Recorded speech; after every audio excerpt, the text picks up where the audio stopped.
Bonjour à tous et bienvenue pour cette nouvelle vidéo, c'est Matt et aujourd'hui je vais vous parler manga avec le manga Tokyo Ghoul aux éditions Glénat. Alors je suis pas très fan des dessins pour commencer.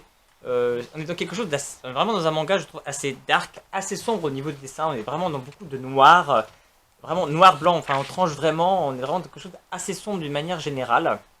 On est dans un Tokyo où visiblement il y aurait des créatures, des ghouls qui s'en prendraient aux gens et qui les mangeraient. Mais ce serait un peu une légende urbaine, personne ne les a vraiment rencontrés, on ne sait pas si c'est vrai ou non. Et il va se trouver que notre jeune héros, lui, va se faire attaquer par une goule, donc il va se rendre compte que c'est vrai. Et par un concours de circonstances, la goule va être tuée par un meuble qui va lui tomber dessus. Et pour sauver notre jeune héros, ils n'ont qu'un seul choix à l'hôpital, c'est de prendre des organes en fait de la goule, mais ils ne savent pas que c'est une goule, hein. Donc de la jeune fille qui était une goule qui l'attaquait pour sauver notre héros. Et il va se trouver que le héros, du coup, en se réveillant, comme il a les organes de la goule, il devient moitié humain, moitié goule. Et donc, ce il va se rendre compte en fait de l'envers du décor, ce que c'est qu'une goule, les contraintes d'une goule, que si les goules en fait mangent notre nourriture, ils n'aiment pas ça, que la seule chose qu'il a envie, en fait, c'est de manger du sang. Et il va forcément lutter contre ce côté-là, parce que son côté humain ne veut pas qu'il sombre sur le côté ghoul. Et donc il va être tenaillé là-dessus parce que du coup il va avoir du mal à la vie parce qu'il va lui falloir ce sang.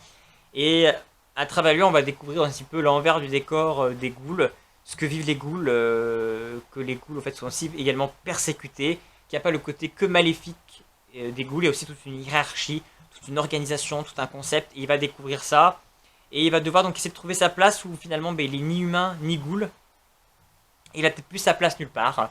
Un premier tome qui pose donc les bases, assez lent finalement, c'est assez long avant qu'il devienne une goule et qu'on voit réellement en fait, j'ai du mal à voir finalement ce manga où est-ce que ça veut nous amener. Parce qu'on n'est pas vraiment, je trouve vraiment encore dans un shonen pur, parce que finalement il n'y a pas forcément tant de combats que ça. On sent que les ghouls effectivement ont des pouvoirs en espèce de concept en eux qui peuvent exploiter pour devenir plus forts. Mais ça encore c'est pas trop encore utilisé dans le tome 1. Donc concrètement quelle sera sa quête, quel sera son but.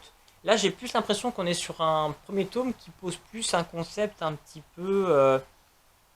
méfiez-vous des apparences finalement, parce que la goule n'est pas forcément le méchant et l'humain va pas forcément être gentil.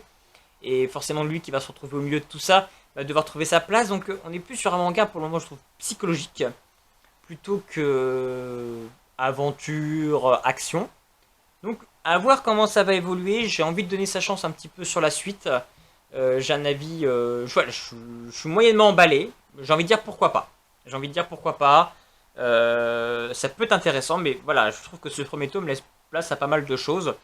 À voir comment concrètement ça va évoluer. Là, on était vraiment plus sur pour expliquer ce qu'était une goule finalement, plutôt qu'après nous montrer où va aller vraiment l'histoire.